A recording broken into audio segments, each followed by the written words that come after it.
Tanggol kamoy kaya lang ay jaba. Matamna Purakle Apamba, bakang kamoy kaya na sungay jaba. Mugsige si chita buki haugi, tang na pagpatan jali ay koigi. Bakang kamoy sinakoy na pitoki, tang na pagpatan jali ay koigi su. Nakataki ko hey sinalog sina, kamoy kamoy kaya na pinaharo. Yung sa kong hey iban chula nagsina, kamoy kamoy manchula sa tanggasi.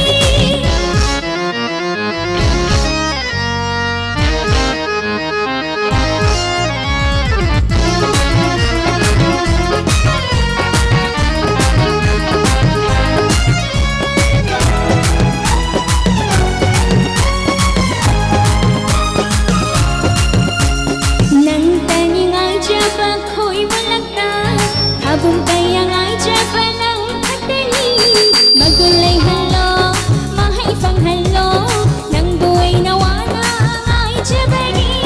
Ningon habang nangusot at hino, pakang ko'y bang ay nalib na bali. Senang nali ng bumitot mo din, pamok tingani ng gidama.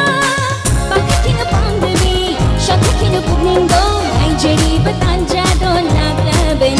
Nakataki ko ay sinalog sina, kamoy kamoy kaya na pinaharo. Yung sa kong ay iban chula nagsina, kamoy kamoy manchula sa tanggasi.